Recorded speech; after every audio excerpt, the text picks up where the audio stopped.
कल्पना कीजिए, आप एक ऐसी दुनिया में जी रहे हैं जहां हर मुस्कान के पीछे एक छिपा हुआ इरादा हो सकता है, जहां हर तारीफ एक जाल हो सकती है और हर मदद का हाथ एक अदृश्य बेड़ी। आप सोचेंगे, ये तो किसी हॉरर फिल्म की कहानी है। लेकिन रुकिए, क्या ये हमारी आज की हकीकत नहीं है? क्या आपने कभी महसूस किया है कि कोई आपको भावनात्मक रूप से निचोड़ रहा है बिना आपको एहसास हुए? क्या आपने कभी किसी ऐसे व्यक्ति के सामने अपनी शक्तिहीनता महसूस की है जो आपकी भावनाओं से खेल रहा हो? अगर हां, तो आप अकेले नहीं हैं। आज हम एक ऐसे अंधेरे सत्य का अनावरण करने जा रहे हैं जो हमारी दुनिया के हर कोने में छिपा है, डार्क साइकोलॉजी। ये मानव मन के उन छायादार कोनों का अध्ययन है जहां जोड़ तोड़, भावनात्मक ब्लैकमेल और गुप्त प्रभाव की कला पनपती है। डार्क साइकोलॉजी केवल उन क्रिमिनल्स या साइकोपैथ्स के बारे में नहीं है जिनके बारे में आप सुनते हैं, बल्कि ये उन आम लोगों के बारे में भी है जो आपके सामाजिक दायरे में भी मौजूद हो सकते हैं। या आपके पार्टनर, आपके बॉस, आपके पड़ोसी, या यहां तक कि आपके दोस्त भी हो सकते हैं जो अनजाने में या जानबूझकर इन तकनीकों का इस्तेमाल करते हैं। लेकिन मेरा विश्वास कीजिए, ये कोई डर पैदा करने वाली कहानी नहीं है, ये सशक्तिकरण की गाथा है। इस ऑडियो बुक में हम डार्क साइकोलॉजी के सबसे गहरे रहस्यों को उजागर करेंगे, न केवल उन्हें समझने के लिए बल्कि उनसे खुद का बचाव करने के लिए। हम आपको सिखाएंगे कि कैसे इन गुप्त तकनीकों को पहचानें, खुद को उनके चंगुल से कैसे छुड़ाएं और सबसे महत्वपूर्ण, कैसे एक ऐसी मानसिक ढाल बनाएं जो आपको किसी भी नकारात्मक प्रभाव से बचा सके। ये सिर्फ जानकारी नहीं है, ये आपके जीवन का नियंत्रण वापस लेने का एक निमंत्रण है। ये अपनी सच्चाई को पहचानने, अपनी अंतरात्मा की आवाज सुनने और अपनी शक्ति को पुनः प्राप्त करने का अवसर है। ये ऑडियो बुक आपको एक नए दृष्टिकोण से दुनिया को देखने, लोगों के असली इरादों को समझने और अपने जीवन में सकारात्मक बदलाव लाने में मदद करेगी। क्या आप इस यात्रा के लिए तैयार हैं? क्या आप सच्चाई का सामना करने और खुद को अजेय बनाने के लिए तैयार हैं? तो अपनी सीट बेल्ट बांध लीजिए, क्योंकि हम डार्क साइकोलॉजी की गहराई में उतरने वाले हैं। और जब आप वापस आएंगे तो आप पहले जैसे नहीं रहेंगे। आप जागरूक होंगे, आप सशक्त होंगे और आप सुरक्षित होंगे। आइए शुरू करते हैं डार्क साइकोलॉजी की नींव। स्वागत है हमारे इस गहन अन्वेषण के पहले खंड में। हमने अपनी यात्रा के प्रवेश द्वार पर खड़े होकर उस अदृश्य दुनिया की एक झलक देखी है जहां मानव मन के अंधेरे पहलू राज करते हैं। अब समय है उस नींव को समझने का जिस पर डार्क साइकोलॉजी का पूरा ढांचा खड़ा है। ये खंड आपको उस बुनियादी समझ से लैस करेगा जो आगे की हर जानकारी के लिए महत्वपूर्ण है। डार्क साइकोलॉजी क्या है? मानव मन का अंधेरा पक्ष। डार्क साइकोलॉजी, ये शब्द सुनते ही क्या आपके मन में एक सिहरन दौड़ जाती है? क्या आपको लगता है कि हम किसी आपराधिक दिमाग या शैतानी सोच की बात करने जा रहे हैं? कुछ हद तक हाँ, लेकिन ये उससे कहीं ज्यादा सूक्ष्म, कहीं ज्यादा आम और कहीं ज्यादा हमारे दैनिक जीवन से जुड़ा हुआ है। सरल शब्दों में, डार्क साइकोलॉजी मानव व्यवहार के उन पहलुओं का अध्ययन है जहां व्यक्ति दूसरों को अपनी इच्छानुसार प्रभावित करने, नियंत्रित करने या हेरफेर करने के लिए मनोवैज्ञानिक सिद्धांतों का उपयोग करते हैं। ये तकनीकें अक्सर अनैतिक, शोषणकारी और अक्सर गुप्त होती है। ये मानव मन का वह अंधेरा पक्ष है जहां सहानुभूति की कमी, स्वार्थ और दूसरों पर हावी होने की इच्छा प्रबल होती है। सोचिए, आपने कभी किसी को अपनी भावनाओं से खेलते हुए देखा है? या किसी ऐसे व्यक्ति से आपका पाला पड़ा है जिसने आपको ऐसा महसूस कराया हो जैसे आप पागल हो रहे हैं, जबकि असल में वो आपकी वास्तविकता को ही विकृत कर रहा हो? क्या आपने कभी किसी ऐसे व्यक्ति को देखा है जो दूसरों को प्रभावित करने के लिए झूठ, चालाकी या भावनात्मक ब्लैकमेल का सहारा लेता हो? यही डार्क साइकोलॉजी के संकेत है। ये केवल बुरे लोगों के बारे में नहीं है। ये अक्सर उन लोगों में भी पाई जा सकती है जो हमारे सबसे करीब होते हैं।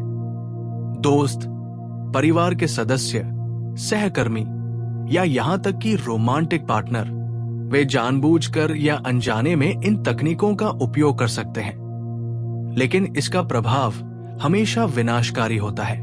डार्क साइकोलॉजी हमें सिखाती है कि कैसे कुछ लोग अपने व्यक्तिगत लाभ के लिए दूसरों की असुरक्षाओं, इच्छाओं और भावनात्मक कमजोरियों का फायदा उठाते हैं। हमारा उद्देश्य यहां किसी को काला या सफेद लेबल करना नहीं है, बल्कि उस ग्रे शेड को समझना है जहां मानव व्यवहार अक्सर खुद को अभिव्यक्त करता है। ये ज्ञान हमें केवल खुद को बचाने में ही नहीं, बल्कि दूसरों को भी बेहतर ढंग से समझने में मदद करेगा। डार्क ट्रायड, नार्सिसिज्म, मैकियावेलिनिज्म और साइकोपैथी। जब हम डार्क साइकोलॉजी की बात करते हैं तो हमें डार्क ट्रायड को समझना बेहद जरूरी है।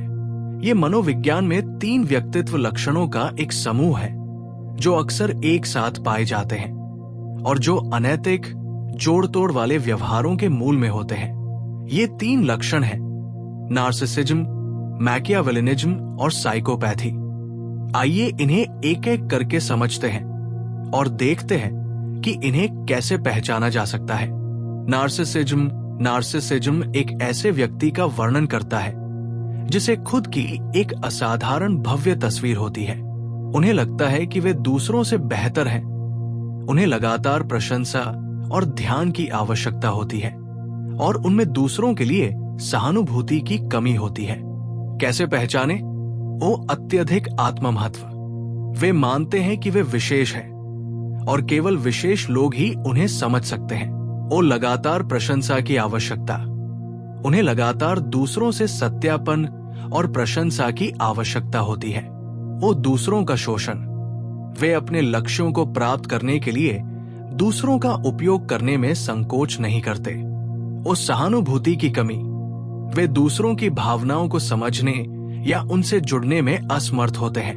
वो अहंकार और अभिमान। वे अक्सर घमंडी और अभिमानी होते हैं।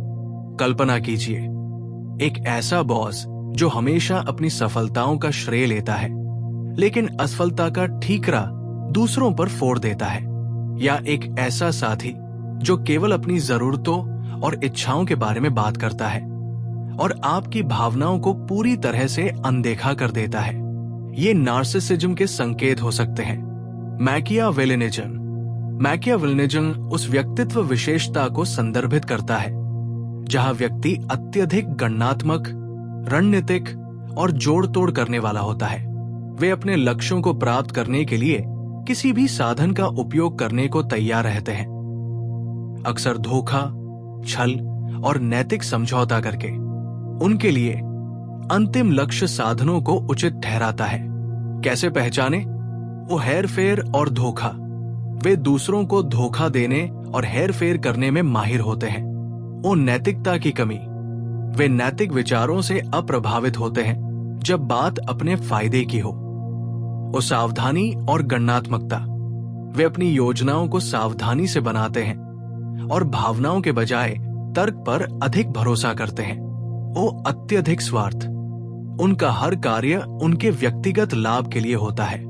क्या आपने कभी किसी ऐसे सहकर्मी को देखा है जो अपने फायदे के लिए अफवाहें फैलाता है, या किसी ऐसे दोस्त को जो आपको अपने दुश्मन के खिलाफ इस्तेमाल करने की कोशिश करता है? ये मैकियावेलिनिज्म का एक स्पष्ट उदाहरण हो सकता है। साइकोपैथ डार्क ट्रायड का सबसे खतरनाक और गंभीर लक्षण माना जाता है। इसमें सहानुभूति की पूर्ण कमी, पश्चाताप का अभाव, आवेगशीलता, जोखिम भरा व्यवहार और दूसरों के प्रति क्रूरता शामिल है। साइकोपैथ अक्सर आकर्षक होते हैं, लेकिन उनका आकर्षण केवल एक मुखौटा होता है। कैसे पहचाने? वो सहानुभूति की पूर्ण कमी। वे दूसरों के दर्द या पीड़ा को महसूस नहीं कर पाते। वो पश्चाताप का अभाव। वे अपने गलत कार्यों के लिए कभी पछतावा नहीं करते। वो आवेगशीलता और गैर जिम्मेदारी। वे बिना सोचे समझे कार्य करते हैं और अपने कार्यों की जिम्मेदारी नहीं लेते। वो अत्यधिक आकर्षक लेकिन सतही। वे अक्सर पहली नजर में बहुत करिश्माई और भरोसेमंद लगते हैं। वो झूठ और छल में महारत। वे आसानी से और लगातार झूठ बोलते हैं। साइकोपैथी अक्सर गंभीर आपराधिक व्यवहारों से जुड़ी होती है, लेकिन ये गैर आपराधिक सेटिंग्स में भी मौजूद हो सकती है, जहां व्यक्ति भावनात्मक रूप से लोगों को नष्ट कर देते हैं। कल्पना कीजिए, एक ऐसा व्यक्ति जो बिना किसी झिझक के दूसरों को नुकसान पहुंचाता है और फिर भी शांत और अप्रभावित रहता है। ये भयावह है, लेकिन ये समझना महत्वपूर्ण है। इन तीनों लक्षणों को समझना हमें उन लोगों को पहचानने में मदद करता है जो अपनी इच्छाओं को पूरा करने के लिए दूसरों की भावनाओं और अधिकारों का हनन करते हैं। ये डार्क साइकोलॉजी की गहरी समझ के लिए पहला कदम है। इसका उद्भव, डार्क साइकोलॉजी हमारे जीवन में क्यों मौजूद है, एक सवाल जो हम सबके मन में आता है। ये डार्क साइकोलॉजी कहां से आती है? क्यों कुछ लोग दूसरों पर हावी होने और हेरफेर करने की प्रवृत्ति रखते हैं? इसका जवाब जटिल है और कई कारकों का संगम है। विकासवादी, सामाजिक और व्यक्तिगत। विकासवादी कारक। मानव इतिहास के शुरुआती दौर में जीवित रहने और प्रजनन करने के लिए प्रतिस्पर्धा महत्वपूर्ण थी। कुछ मनोवैज्ञानिक तर्क देते हैं कि हेरफेर और सामाजिक प्रभुत्व की क्षमता ने अतीत में कुछ व्यक्तियों को लाभ पहुंचाया हो सकता है, जिससे उनके जीन आगे बढ़े हों। यानी डार्क ट्रायड लक्षण कुछ हद तक मानव विकास का एक हिस्सा हो सकते हैं। हालांकि आधुनिक समाज में ये विनाशकारी साबित होते हैं। सामाजिक कारक। हमारा समाज भी इन लक्षणों को अनजाने में बढ़ावा दे सकता है। सत्ता की संरचनाएं। जहां सत्ता और नियंत्रण को अत्यधिक महत्व दिया जाता है, वहां हेरफेर की गुंजाइश बढ़ जाती है। प्रतिस्पर्धात्मक माहौल। कार्यस्थल या शैक्षणिक संस्थानों में अत्यधिक प्रतिस्पर्धा कुछ लोगों को अनैतिक साधनों का उपयोग करने के लिए प्रेरित कर सकती है। मीडिया और संस्कृति। मीडिया में अक्सर ऐसे चरित्र दिखाए जाते हैं जो चालाक और जोड़तोड़ वाले होते हैं, और कभी कभी उन्हें सफल और शक्तिशाली के रूप में महिमा मंडित किया जाता है। अपर्याप्त पालन पोषण या आघात। बचपन में उपेक्षा, दुर्व्यवहार या आघात भी कुछ व्यक्तियों में सहानुभूति की कमी या जोड़तोड़ वाले व्यवहार को जन्म दे सकता है। व्यक्तिगत कारक। अंतः प्रत्येक व्यक्ति की अपनी आनुवंशिकी, मस्तिष्क रसायन और व्यक्तिगत अनुभव भी इन प्रवृत्तियों में भूमिका निभाते हैं। कुछ लोग स्वाभाविक रूप से दूसरों की भावनाओं के प्रति कम संवेदनशील हो सकते हैं, जबकि अन्य ने सीखा हो सकता है कि हेरफेर उनके लक्ष्यों को प्राप्त करने का सबसे प्रभावी तरीका है। संक्षेप में, डार्क साइकोलॉजी एक जटिल घटना है जो मानव अस्तित्व के गहरे पहलुओं से उपजी है। ये केवल एक बीमारी नहीं है, बल्कि मानव स्वभाव में निहित एक संभावना है जिसका पता हमें होना चाहिए। नैतिक दुविधा। ज्ञान का उपयोग कैसे करें? आत्मरक्षा बनाम हेरफेर।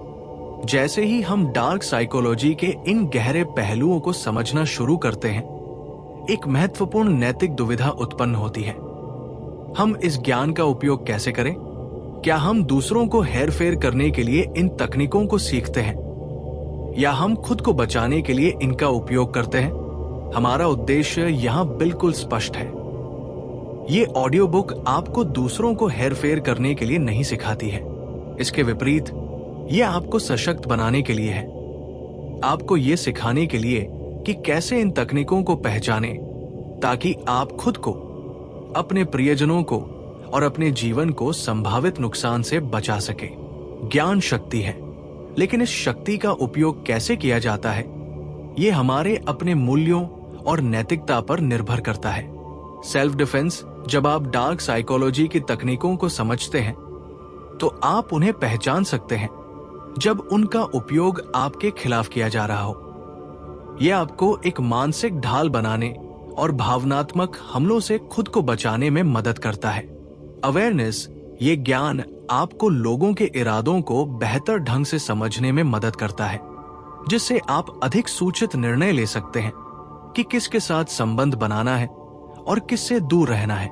एम्पावरमेंट डार्क साइकोलॉजी के बारे में जानना आपको पीड़ित महसूस करने के बजाय नियंत्रण में महसूस कराता है। यह आपको अपनी शक्ति वापस लेने और अपने जीवन का प्रभार लेने में मदद करता है। ये ठीक वैसे ही है जैसे किसी मार्शल आर्ट को सीखना। आप इसे दूसरों पर हमला करने के लिए नहीं सीखते, बल्कि आत्मरक्षा के लिए सीखते हैं। ये ज्ञान आपको अंधेरे से लड़ने के लिए तैयार करता है, अंधेरा बनने के लिए नहीं। तो जैसे जैसे हम इस यात्रा में आगे बढ़ते हैं, हमेशा इस नैतिक कंपास को अपने साथ रखें। हमारा लक्ष्य जागरूकता, सशक्तिकरण और आत्म सुरक्षा है। हमने आज डार्क साइकोलॉजी की नींव रखी है। हमने ये समझा है कि ये क्या है।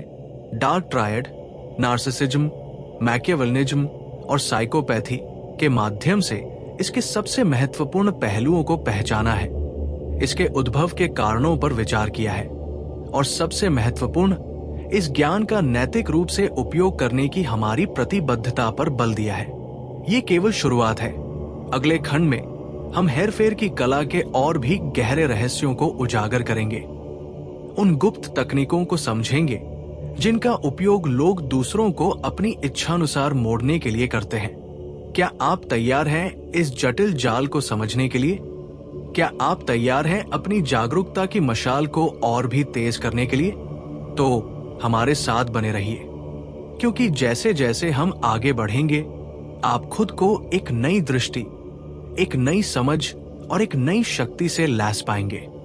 हम अपनी यात्रा जारी रखेंगे, दर्शकों को जोड़े रखने के लिए नोट्स, आवाज का टोन, वक्ता की आवाज पूरे खंड में विविध होनी चाहिए। परिचय और निष्कर्ष में प्रेरक, डार्क ट्रायड समझाते समय विश्लेषणात्मक और थोड़ी गंभीर, और नैतिक दुविधा पर बात करते समय दृढ़ और विश्वसनीय।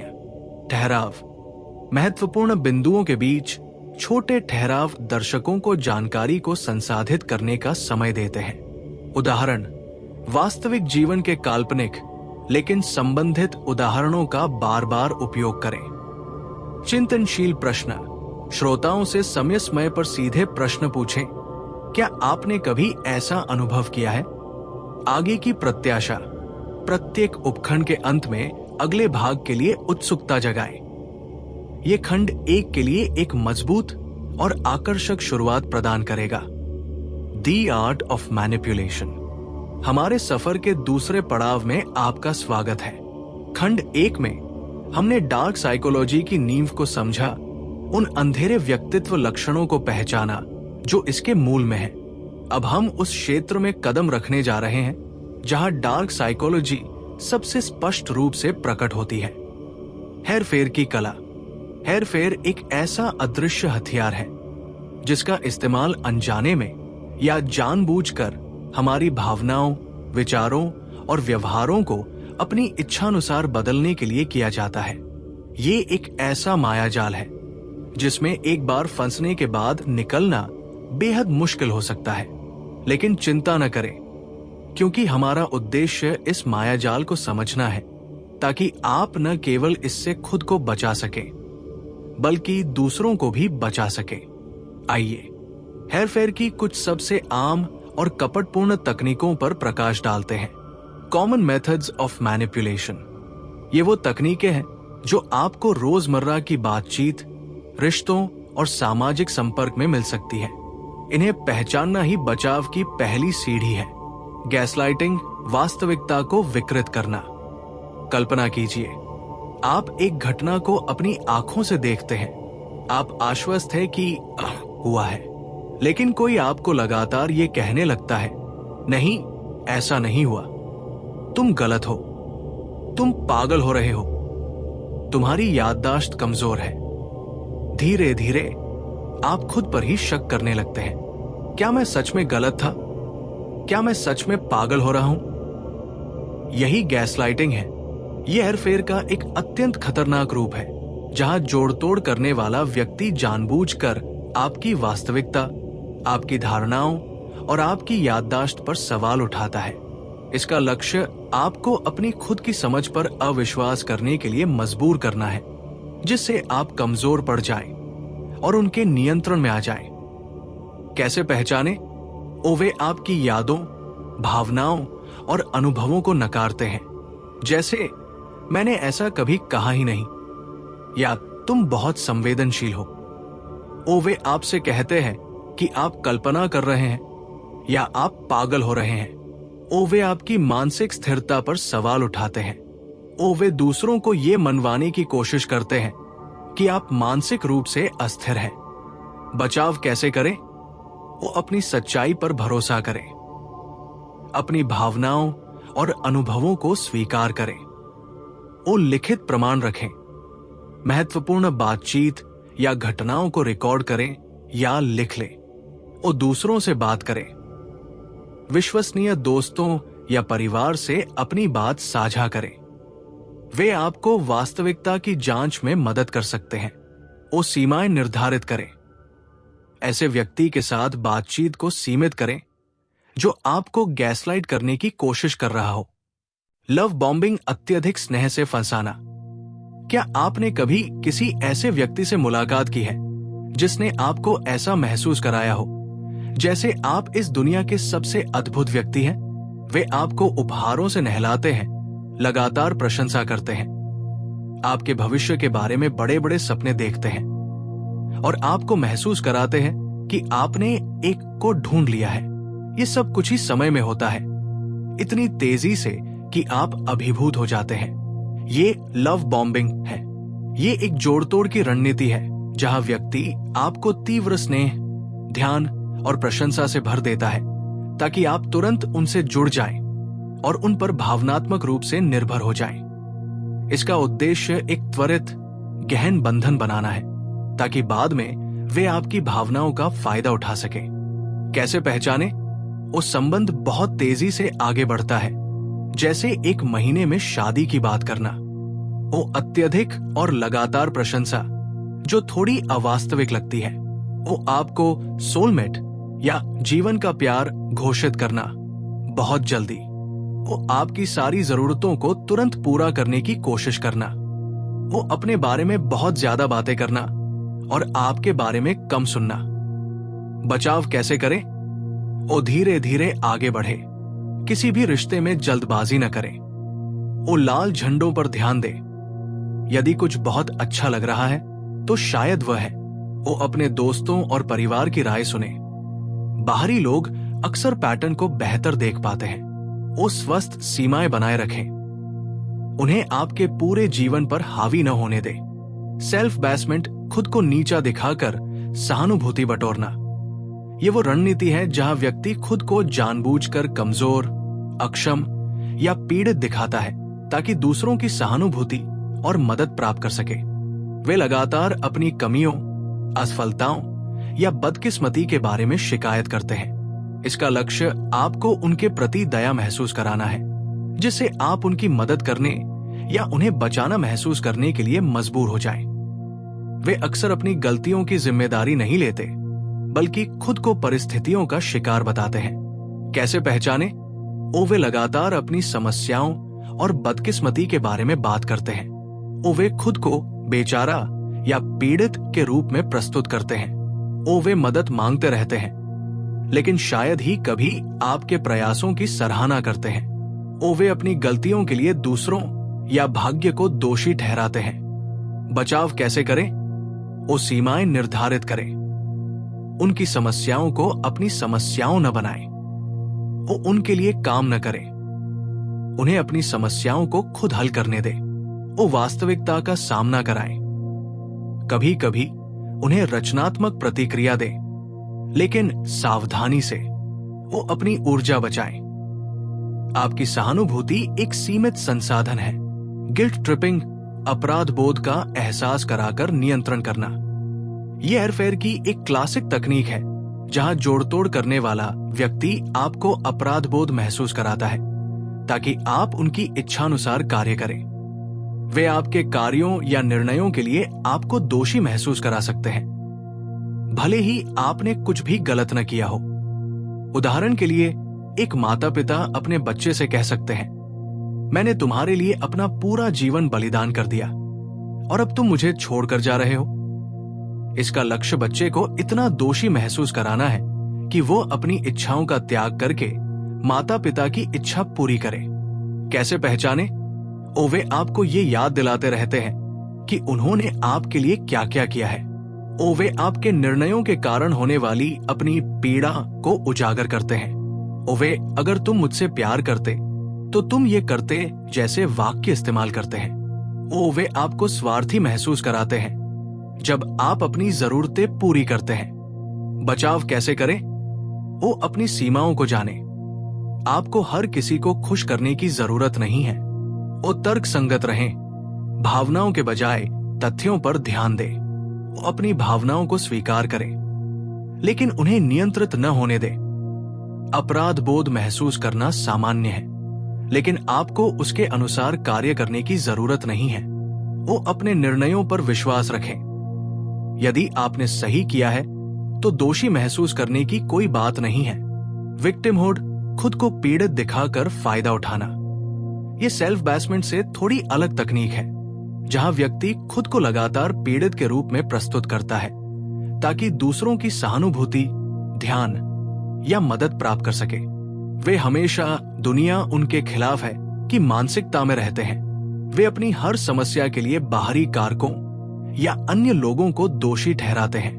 उनका लक्ष्य दूसरों को इतना दोषी महसूस कराना है कि वे उन्हें बचाने के लिए हस्तक्षेप करें या उन्हें विशेष व्यवहार दें। कैसे पहचाने?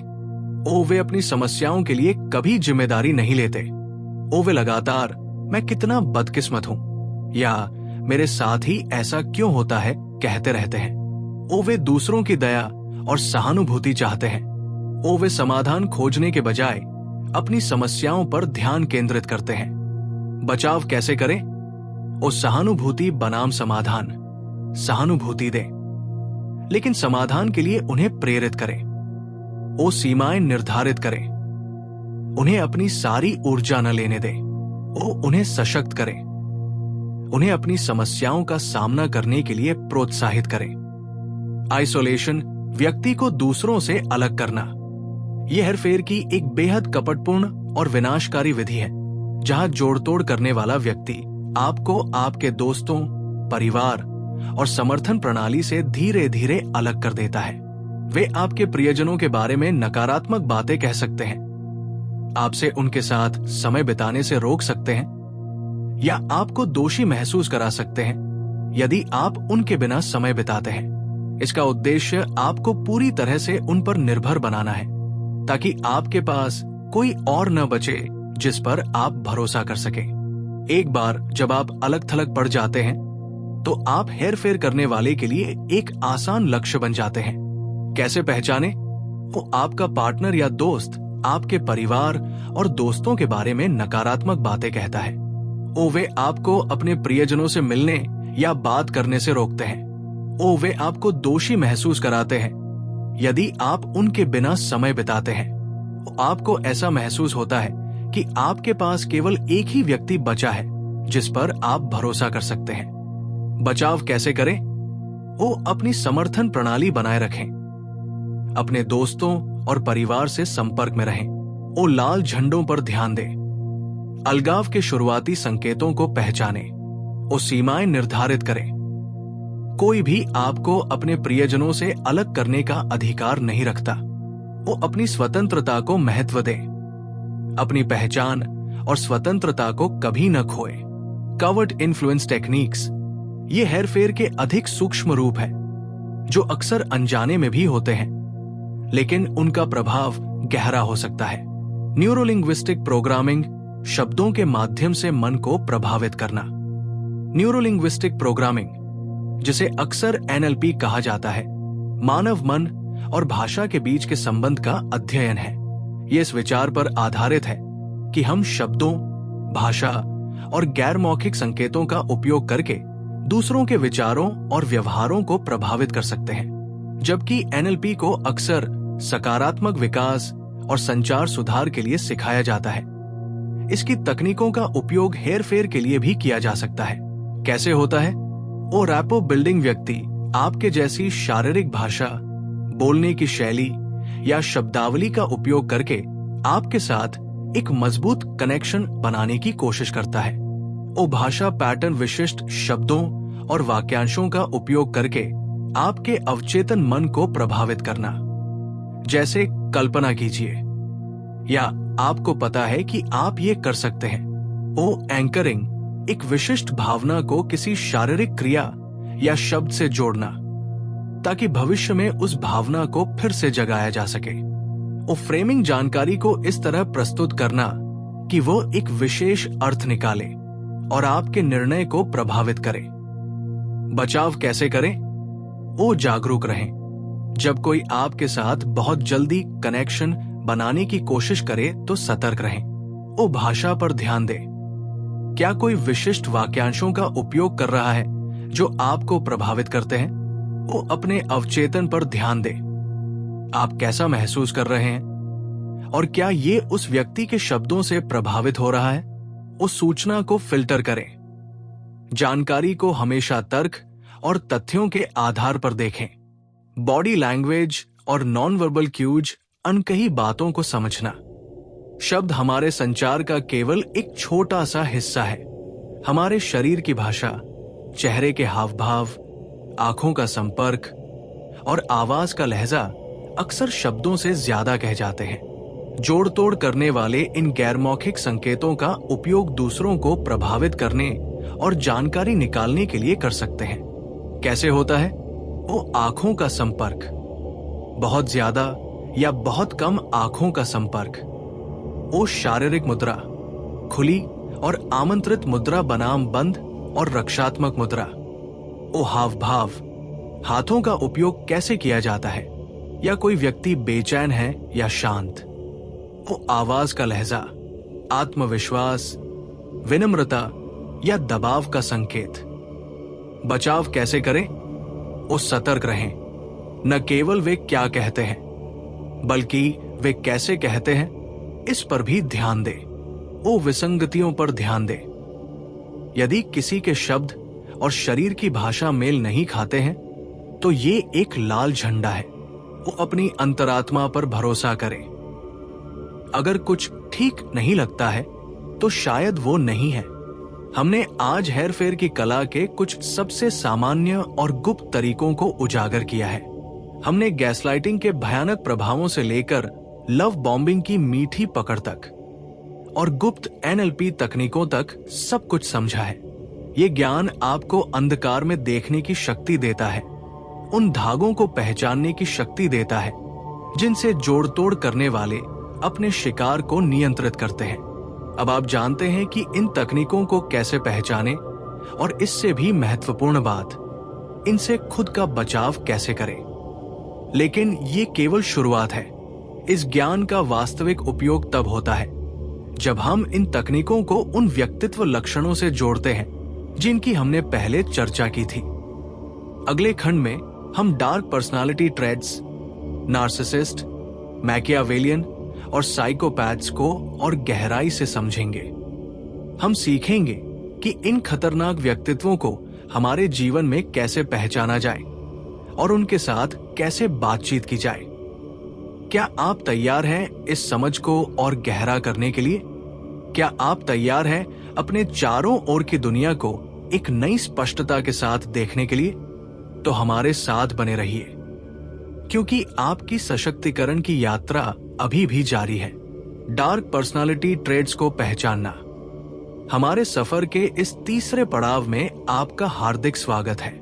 पिछले खंड में हमने हेरफेर की कला के विभिन्न पहलुओं को गहराई से समझा, उन अदृश्य धागों को पहचाना जिनसे जोड़ तोड़ करने वाले अपनी कठपुतलियों को नियंत्रित करते हैं। अब समय है उन व्यक्तियों को पहचानने का जो इन धागों को पकड़ते हैं, उन व्यक्तित्व लक्षणों को समझने का जो डार्क साइकोलॉजी के हर एक पहलू के मूल में है। केवल हेरफेर की तकनीकों को जानना ही पर्याप्त नहीं है। हमें यह भी समझना होगा कि कौन लोग इन तकनीकों का इस्तेमाल करते हैं, उनके मूल में क्या है और वे हमारे जीवन में कैसे प्रकट होते हैं। इस खंड में हम डार्क ट्रायड, नार्सिसिज्म, मैकियावेलिनिज्म और साइकोपैथी में और गहराई से उतरेंगे और उनके साथ बातचीत करने की रणनीतियों पर चर्चा करेंगे। नार्सिसिस्ट को समझना। नार्सिसिस्ट ये शब्द आजकल बहुत ज्यादा इस्तेमाल होता है, लेकिन इसका सही अर्थ और इसके प्रभावों को समझना बेहद जरूरी है। जैसा कि हमने खंड 1 में देखा, नार्सिसिस्ट को खुद की एक असाधारण रूप से भव्य और फुला हुआ दृष्टिकोण होता है, लेकिन ये केवल घमंड नहीं है। ये एक गहरा मनोवैज्ञानिक पैटर्न है जो उनके हर रिश्ते और बातचीत को प्रभावित करता है। नार्सिसिज्म की मुख्य विशेषताएं: भव्यता की भावना। वे खुद को सबसे बुद्धिमान, सबसे सफल, सबसे आकर्षक और सबसे महत्वपूर्ण व्यक्ति मानते हैं। वे अक्सर अपनी क्षमताओं और उपलब्धियों को बढ़ा चढ़ाकर बताते हैं। लगातार प्रशंसा की आवश्यकता। उनका आत्मसम्मान बाहरी सत्यापन पर बहुत ज्यादा निर्भर करता है। उन्हें लगातार प्रशंसा, ध्यान और तारीफ की जरूरत होती है। ये उनके लिए एक तरह का नार्सिसिस्टिक सप्लाई है। हकदारी की भावना। वे मानते हैं कि वे विशेष व्यवहार, विशेषाधिकार और सब कुछ अपने मन मुताबिक पाने के हकदार हैं। उनके लिए नियम दूसरों के लिए होते हैं, उनके लिए नहीं। सहानुभूति की कमी ये एक प्रमुख विशेषता है। वे दूसरों की भावनाओं, जरूरतों या दर्द को समझने या महसूस करने में असमर्थ होते हैं। वे केवल ये देख सकते हैं कि कोई स्थिति या व्यक्ति उन्हें कैसे प्रभावित करता है। शोषण और हेरफेर। वे अपने लक्ष्यों को प्राप्त करने के लिए दूसरों का उपयोग करने में संकोच नहीं करते। लोग उनके लिए केवल मोहरे होते हैं। अहंकार और अभिमान। वे अक्सर दूसरों को नीचा दिखाने, उनकी आलोचना करने और उन्हें अपमानित करने की प्रवृत्ति रखते हैं ताकि वे खुद को बेहतर महसूस कर सकें। ईर्ष्या। वे दूसरों की सफलताओं से ईर्ष्या करते हैं और मानते हैं कि वे उन सफलताओं के ज्यादा हकदार हैं। रिश्तों में नार्सिसिस्ट। संकेत और बचाव। Love bombing. जैसा कि हमने पिछले खंड में चर्चा की, शुरुआत में वे आपको प्रशंसा और स्नेह से नहला देंगे जिससे आप उनके प्रति आकर्षित हो जाएं।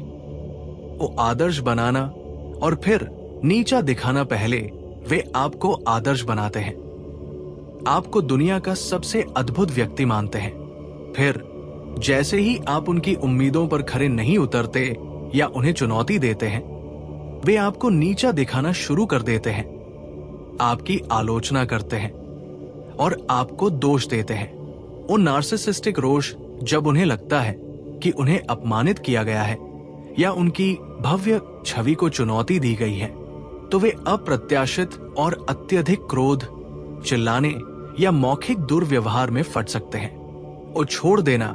जब उन्हें लगता है कि आप उनके लिए अब उपयोगी नहीं हैं, या जब उन्हें कोई नया सप्लाई मिल जाता है, तो वे आपको क्रूरतापूर्वक छोड़ देते हैं, अक्सर बिना किसी स्पष्टीकरण या पश्चाताप के।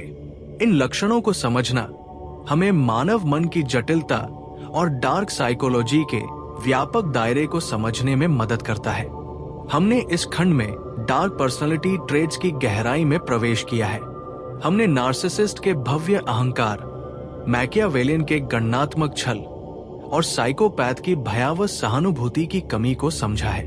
ये ज्ञान भारी लग सकता है, लेकिन याद रखें, ये आपको डराने के लिए नहीं, बल्कि आपको सशक्त बनाने के लिए है।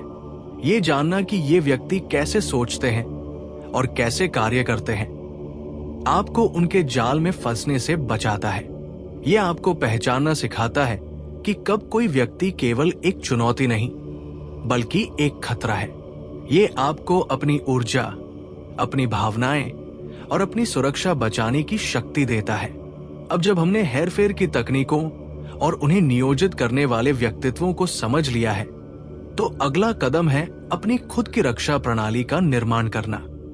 खंड 4 में हम अपनी मानसिक ढाल बनाने, अपनी आंतरिक शक्ति को मजबूत करने और किसी भी नकारात्मक प्रभाव से खुद को बचाने के लिए ठोस रणनीतियों पर ध्यान केंद्रित करेंगे। क्या आप तैयार हैं अपनी मानसिक ढाल को मजबूत करने के लिए? क्या आप तैयार हैं अपनी सुरक्षा और शांति को प्राथमिकता देने के लिए तो हमारे साथ बने रहिए, क्योंकि हम अपने आप को अजेय बनाने की दिशा में आगे बढ़ रहे हैं। अपनी मानसिक ढाल का निर्माण। हमारे इस गहन अन्वेषण के चौथे खंड में आपका हार्दिक स्वागत है। हमने अब तक डार्क साइकोलॉजी की नींव को समझा है, हेरफेर की कला के कपटपूर्ण तरीकों को पहचाना है और उन अंधेरे व्यक्तित्व लक्षणों में गहराई से उतरकर उन्हें समझना सीखा है जो इन तकनीकों का इस्तेमाल करते हैं। ये सारा ज्ञान अमूल्य है, लेकिन इसका वास्तविक मूल्य तभी है जब हम इसका उपयोग खुद को बचाने के लिए करें। अब समय आ गया है निष्क्रिय दर्शक बने रहने से सक्रिय योद्धा बनने का। अब समय है अपनी आंतरिक शक्ति को जगाने का, अपनी मानसिक ढाल का निर्माण करने का। यह ढाल आपको न केवल डार्क साइकोलॉजी के हमलों से बचाएगी, बल्कि आपको एक मजबूत, जागरूक और आत्मविश्वासी व्यक्ति के रूप में विकसित भी करेगी। याद रखिए, यह ज्ञान आपको किसी पर हमला करने के लिए नहीं दिया जा रहा है। यह आपको आत्मरक्षा के लिए, अपनी ऊर्जा, अपनी शांति और अपनी खुशी को बचाने के लिए दिया जा रहा है। आइए अपनी मानसिक ढाल बनाने के 6 महत्वपूर्ण स्तंभों पर एक एक करके विचार करते हैं। आत्म जागरूकता बढ़ाना, अपनी कमजोरियों और शक्ति को पहचानना। हमारी मानसिक ढाल का पहला और सबसे महत्वपूर्ण स्तंभ है आत्म जागरूकता। खुद को जानना, अपनी शक्तियों और अपनी कमजोरियों को पहचानना डार्क साइकोलॉजी से बचाव की पहली पंक्ति है। जोड़ तोड़ करने वाले अक्सर हमारी कमजोरियों पर ही हमला करते हैं। यदि हम अपनी कमजोरियों को जानते हैं तो हम उन्हें सुरक्षित रख सकते हैं। क्यों महत्वपूर्ण है वो कमजोरियों की पहचान? जब आप अपनी असुरक्षाओं, भय या अपूर्णताओं को जानते हैं तो आप उन्हें छिपाने की कोशिश नहीं करते। जोड़ तोड़ करने वाले इन्हीं असुरक्षाओं का फायदा उठाते हैं। यदि आप उन्हें जानते हैं तो आप उनके हमलों के प्रति कम संवेदनशील होंगे। उस शक्तियों का लाभ उठाना, अपनी शक्तियों को पहचानना आपको आत्मविश्वासी बनाता है। आत्मविश्वास से भरा व्यक्ति हेरफेर के लिए एक कठिन लक्ष्य होता है। वो भावनात्मक पैटर्न समझना। आप अपने भावनात्मक ट्रिगर्स को समझना शुरू करते हैं। किन स्थितियों या शब्दों से आप क्रोधित, भयभीत या असुरक्षित महसूस करते हैं। कैसे बढ़ाएं आत्म जागरूकता? उच्चिंतन। हर दिन कुछ मिनटों के लिए अपने विचारों और भावनाओं पर विचार करें। आज मुझे कैसा महसूस हुआ? मुझे किस बात पर गुस्सा आया? मुझे किस बात से खुशी मिली? और जर्नल लिखना अपनी भावनाओं, अनुभवों और विचारों को लिखने से आपको पैटर्न पहचानने में मदद मिलती है। वो फीडबैक विश्वसनीय दोस्तों या परिवार से अपनी आदतों और प्रतिक्रियाओं के बारे में ईमानदार प्रतिक्रिया मांगे। ओ माइंडफुलनेस एंड मेडिटेशन। ये अभ्यास आपको अपने वर्तमान क्षण में रहने और अपने विचारों और भावनाओं का निरीक्षण करने में मदद करते हैं बिना निर्णय के। भावनात्मक बुद्धिमत्ता। अपनी और दूसरों की भावनाओं को समझना। हमारी मानसिक ढाल का दूसरा स्तंभ है इमोशनल इंटेलिजेंस। ये केवल ये जानना नहीं है कि आप कैसा महसूस करते हैं, बल्कि ये भी है कि आप अपनी भावनाओं को कैसे प्रबंधित करते हैं और दूसरों की भावनाओं को कैसे समझते हैं। जोड़ तोड़ करने वाले दूसरों की भावनाओं को अपने फायदे के लिए पढ़ते और उपयोग करते हैं। उच्च भावनात्मक बुद्धिमत्ता आपको ये पहचानने में मदद करती है कि कब आपकी भावनाओं का शोषण किया जा रहा है। क्यों महत्वपूर्ण है वो अपनी भावनाओं का प्रबंधन? जब आप अपनी भावनाओं को नियंत्रित कर सकते हैं तो आप जोड़ तोड़ करने वाले की चालों के प्रति कम प्रतिक्रियाशील होते हैं। आप डर, गुस्सा या अपराध बोध के वशीभूत होकर कार्य नहीं करते। और दूसरों की भावनाओं को समझना, आप दूसरों के असली इरादों को बेहतर ढंग से पढ़ सकते हैं, भले ही उनके शब्द कुछ और कहें। आप सहानुभूति की कमी या नकली भावनाओं को पहचान सकते हैं और सहानुभूति का विवेकपूर्ण उपयोग। आप अपनी सहानुभूति को समझदारी से उपयोग करना सीखते हैं ताकि इसका शोषण न हो। कैसे बढ़ाएं भावनात्मक बुद्धिमत्ता? इन लक्षणों को समझना हमें मानव मन की जटिलता और डार्क साइकोलॉजी के व्यापक दायरे को समझने में मदद करता है। हमने इस खंड में डार्क पर्सनालिटी ट्रेट्स की गहराई में प्रवेश किया है। हमने नार्सिसिस्ट के भव्य अहंकार, मैकियावेलियन के गणनात्मक छल और साइकोपैथ की भयावह सहानुभूति की कमी को समझा है। ये ज्ञान भारी लग सकता है, लेकिन याद रखें, ये आपको डराने के लिए नहीं, बल्कि आपको सशक्त बनाने के लिए है।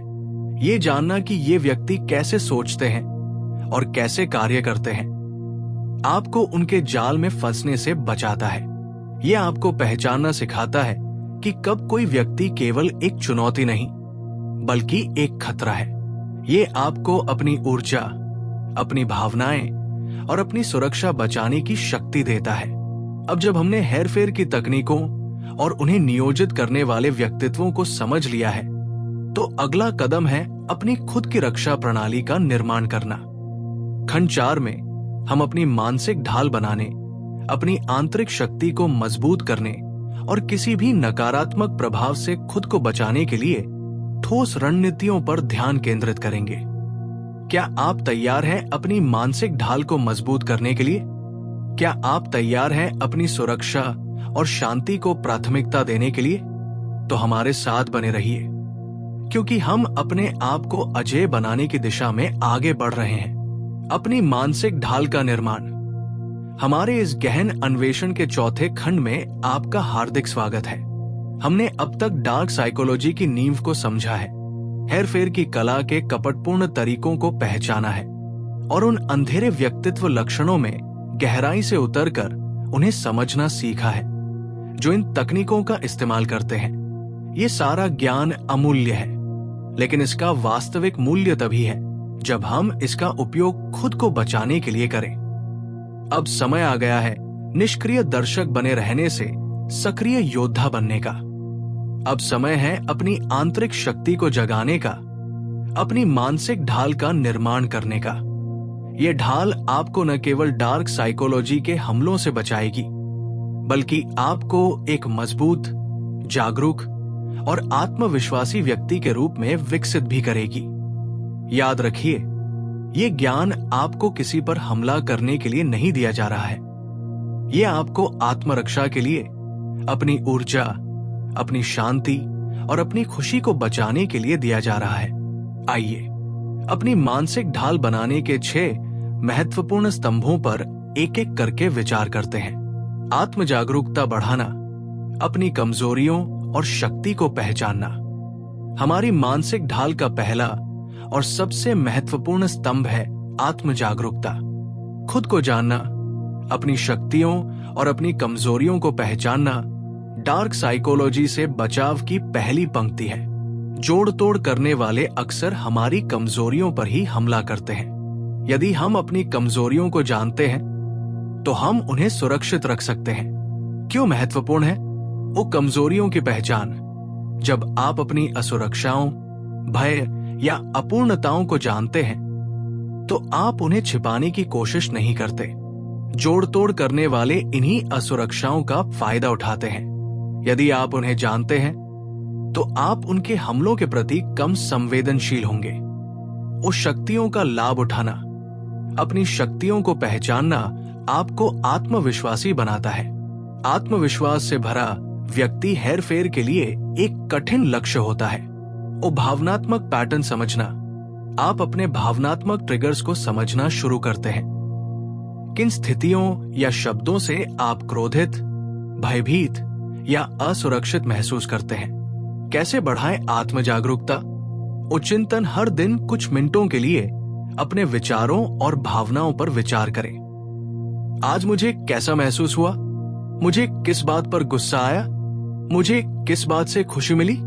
और जर्नल लिखना अपनी भावनाओं, अनुभवों और विचारों को लिखने से आपको पैटर्न पहचानने में मदद मिलती है। वो फीडबैक विश्वसनीय दोस्तों या परिवार से अपनी आदतों और प्रतिक्रियाओं के बारे में ईमानदार प्रतिक्रिया मांगे। ओ माइंडफुलनेस एंड मेडिटेशन, ये अभ्यास आपको अपने वर्तमान क्षण में रहने और अपने विचारों और भावनाओं का निरीक्षण करने में मदद करते हैं बिना निर्णय के। भावनात्मक बुद्धिमत्ता, अपनी और दूसरों की भावनाओं को समझना। हमारी मानसिक ढाल का दूसरा स्तंभ है इमोशनल इंटेलिजेंस। ये केवल ये जानना नहीं है कि आप कैसा महसूस करते हैं, बल्कि ये भी है कि आप अपनी भावनाओं को कैसे प्रबंधित करते हैं और दूसरों की भावनाओं को कैसे समझते हैं। जोड़ तोड़ करने वाले दूसरों की भावनाओं को अपने फायदे के लिए पढ़ते और उपयोग करते हैं। उच्च भावनात्मक बुद्धिमत्ता आपको ये पहचानने में मदद करती है कि कब आपकी भावनाओं का शोषण किया जा रहा है। क्यों महत्वपूर्ण है वो अपनी भावनाओं का प्रबंधन? जब आप अपनी भावनाओं को नियंत्रित कर सकते हैं तो आप जोड़ तोड़ करने वाले की चालों के प्रति कम प्रतिक्रियाशील होते हैं। आप डर, गुस्सा या अपराध बोध के वशीभूत होकर कार्य नहीं करते। और दूसरों की भावनाओं को समझना, आप दूसरों के असली इरादों को बेहतर ढंग से पढ़ सकते हैं, भले ही उनके शब्द कुछ और कहें। आप सहानुभूति की कमी या नकली भावनाओं को पहचान सकते हैं और सहानुभूति का विवेकपूर्ण उपयोग। आप अपनी सहानुभूति को समझदारी से उपयोग करना सीखते हैं ताकि इसका शोषण न हो। कैसे बढ़ाएं भावनात्मक बुद्धिमत्ता? वो भावनाओं को नाम दे। अपनी भावनाओं को पहचाने और उन्हें नाम दे, जैसे मैं गुस्सा महसूस कर रहा हूं, मैं निराश हूं। और दूसरों के दृष्टिकोण को समझें। किसी भी स्थिति में दूसरे व्यक्ति के दृष्टिकोण से सोचने की कोशिश करें। वो एक्टिव लिसनिंग, जब कोई बोल रहा हो तो पूरी तरह से ध्यान दे, न कि सिर्फ ये सोचने में कि आप क्या जवाब देंगे। वो अपनी प्रतिक्रियाओं पर विचार करें। किसी भी स्थिति में प्रतिक्रिया देने से पहले रुके और सोचे कि आपकी प्रतिक्रिया कैसी होगी। सीमाएं निर्धारित करना, ना कहने की शक्ति। हमारी मानसिक ढाल का तीसरा और शायद सबसे शक्तिशाली स्तंभ है सीमाएं निर्धारित करना।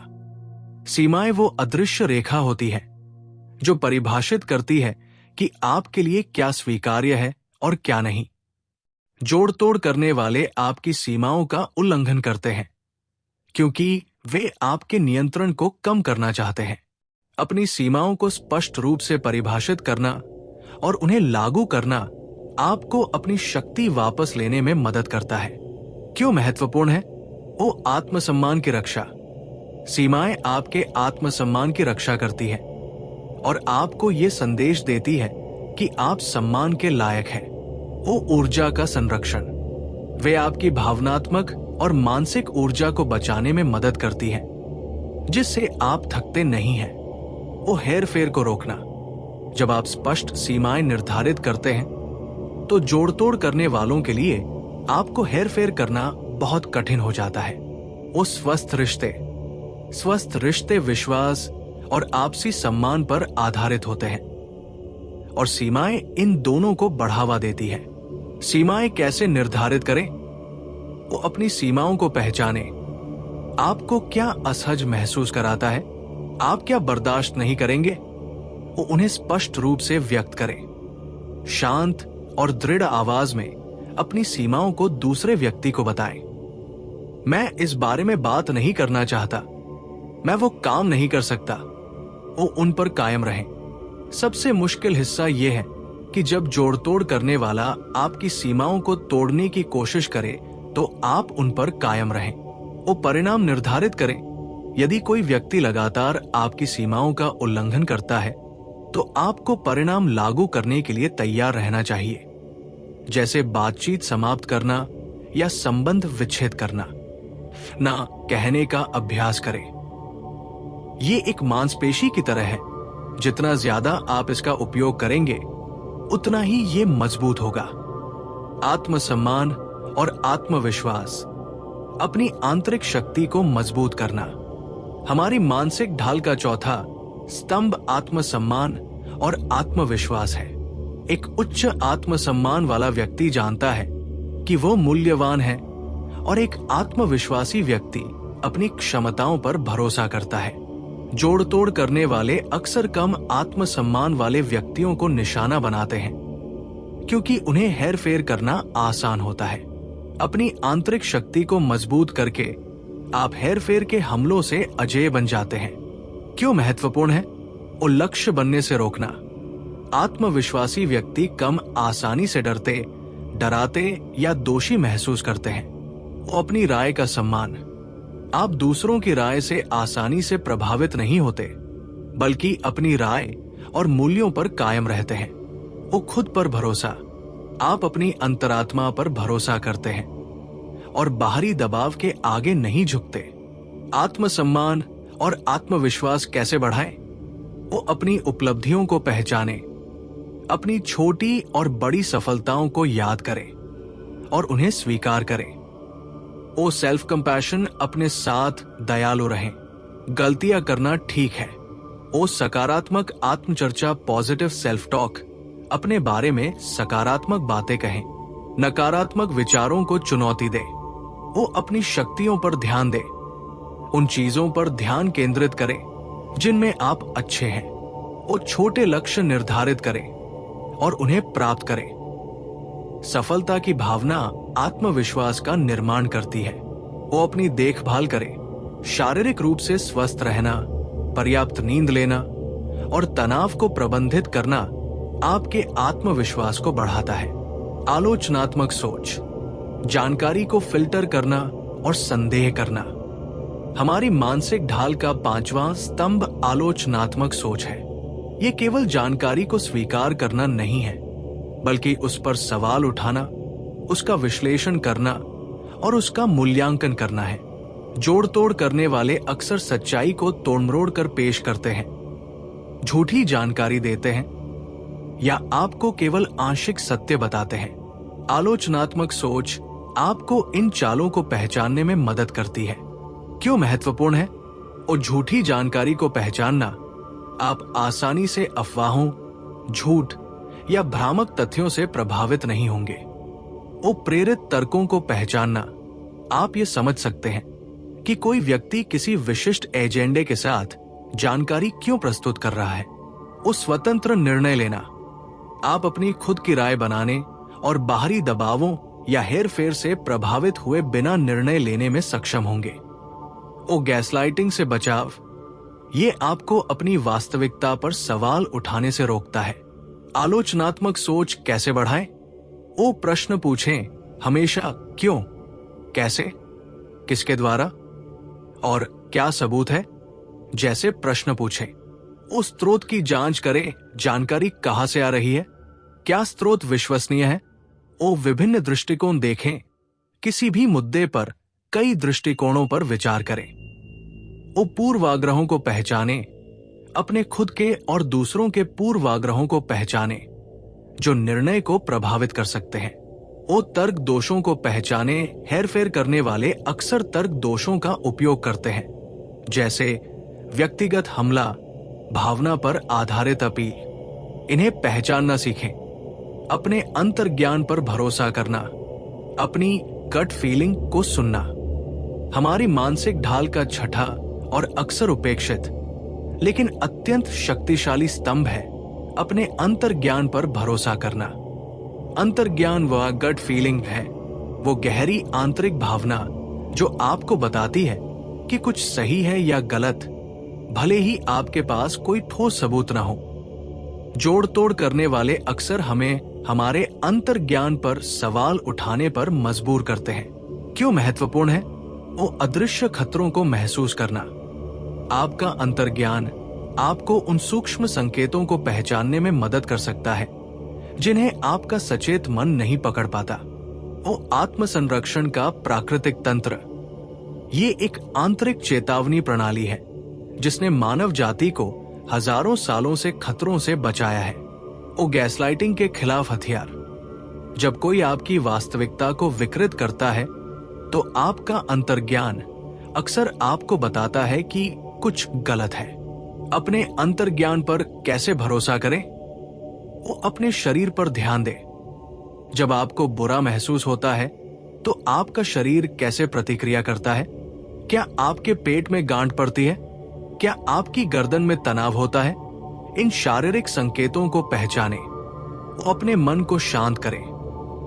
ध्यान, माइंडफुलनेस या प्रकृति में समय बिताकर अपने मन को शांत करें। ये आपके अंतर्ज्ञान की आवाज को सुनने में मदद करता है। वो अपने अतीत के अनुभवों पर विचार करें।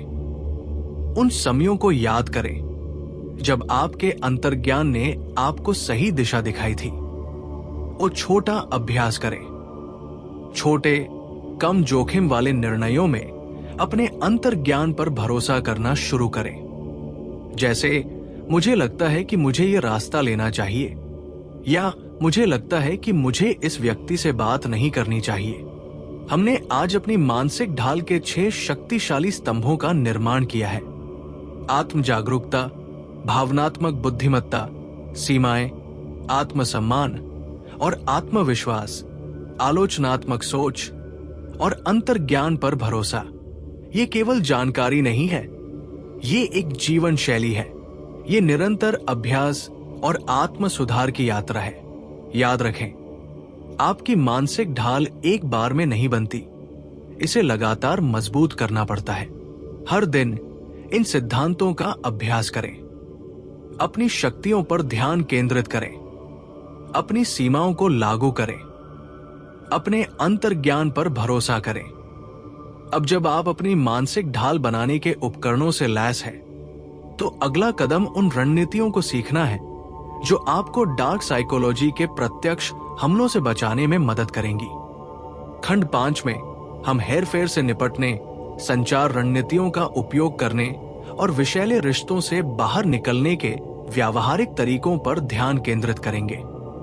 क्या आप तैयार हैं अपनी सुरक्षा के लिए ठोस कदम उठाने के लिए? क्या आप तैयार हैं अपने जीवन का नियंत्रण पूरी तरह से अपने हाथों में लेने के लिए? तो हमारे साथ बने रहिए, क्योंकि सशक्तिकरण की आपकी यात्रा अभी भी जारी है।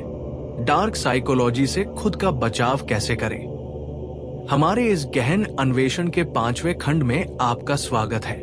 अब तक हमने डार्क साइकोलॉजी की नींव समझी है, हेरफेर की कला के कपटपूर्ण तरीकों को उजागर किया है और उन अंधेरे व्यक्तित्व लक्षणों को पहचाना है जो इन तकनीकों का इस्तेमाल करते हैं। खंड 4 में हमने अपनी मानसिक ढाल बनाने के लिए आवश्यक आंतरिक शक्ति के स्तंभों को मजबूत किया। अब समय आ गया है उन व्यावहारिक रणनीतियों को सीखने का जिनकी आपको वास्तव में जरूरत होगी। अब हम ये सीखेंगे कि जब आप डार्क साइकोलॉजी के प्रत्यक्ष हमले का सामना करते हैं तो खुद का बचाव कैसे करें। ये खंड आपको ठोस उपकरण और तकनीकें देगा जो आपको हेरफेर के जाल से बाहर निकलने और अपनी सुरक्षा सुनिश्चित करने में मदद करेंगी। याद रखें, आप अकेले नहीं हैं। ये ज्ञान आपको शक्ति देगा ताकि आप किसी भी स्थिति का सामना आत्मविश्वास और स्पष्टता के साथ कर सकें। आइए डार्क साइकोलॉजी से खुद का बचाव करने की सबसे प्रभावी रणनीतियों पर ध्यान केंद्रित करते हैं। भावनात्मक हेरफेर से निपटना। जोड़ तोड़ करने वाले अक्सर हमारी भावनाओं को अपना हथियार बनाते हैं। डर, अपराध बोध, सहानुभूति या असुरक्षा, ये वो बटन हैं जिन्हें वे दबाते हैं। लेकिन जब आप इन तकनीकों को पहचानते हैं तो आप उन बटनों को निष्क्रिय कर सकते हैं। गैसलाइटिंग का खंडन कैसे करें? वो अपनी वास्तविकता को दोहराए। जब कोई आपको गैसलाइट करे तो अपनी सच्चाई को दृढ़ता से दोहराएं। जैसे, मुझे याद है कि ऐसा हुआ था, या ये मेरी भावना है और ये वैध है। आपको उनके साथ बहस करने की जरूरत नहीं है, बस अपनी बात पर कायम रहें और बाहरी सत्यापन प्राप्त करें। विश्वसनीय दोस्तों या परिवार से पूछें, क्या आपको लगता है कि मैं पागल हो रहा हूं? क्या आपको यह स्थिति अजीब लगती है? ये आपको अपनी धारणाओं की पुष्टि करने में मदद करेगा। और दस्तावेजीकरण करें। महत्वपूर्ण बातचीत या घटनाओं को लिख लें, स्क्रीनशॉट लें या ईमेल टेक्स्ट संदेशों को सहेज लें। ये आपको अपनी याददाश्त पर संदेह करने से रोकेगा। ओ ग्रे रॉक विधि का उपयोग करें। जोड़ तोड़ करने वाले से भावनात्मक प्रतिक्रिया न दें। उनके लिए एक नीरस, भावनात्मक रूप से अनुत्तरदायी ग्रे रॉक बने। उन्हें जानकारी या प्रतिक्रिया न दें जिस पर वे हमला कर सकें। उस सीधे टकराव से बचें गैसलाइटर से ये उम्मीद करना कि वे अपनी गलती मानेंगे बेकार है। उनका उद्देश्य आपको भ्रमित करना है, सच स्वीकार करना नहीं। अपराध बोध या सहानुभूति के जाल से कैसे बचें?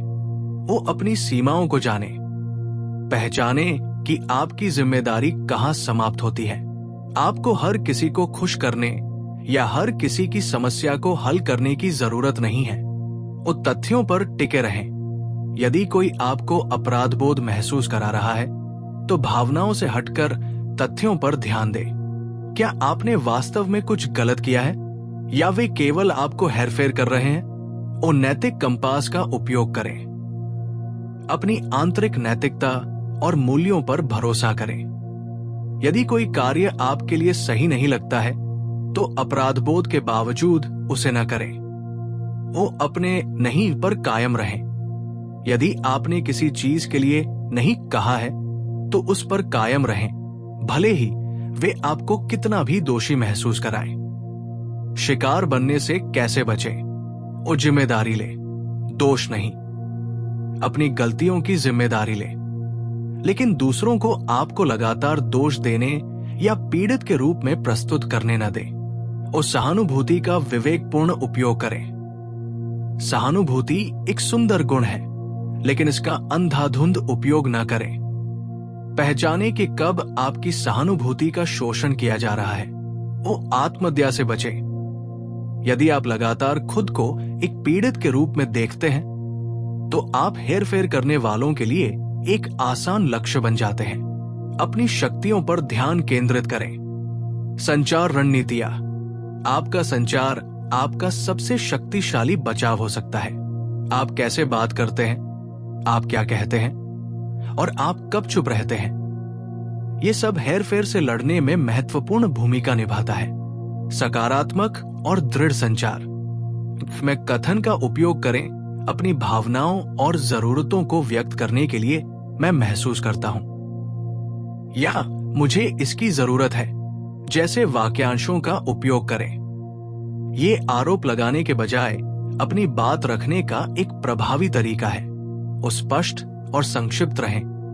अपनी बात सीधे और स्पष्ट रूप से कहें, घुमा फिराकर बात न करें।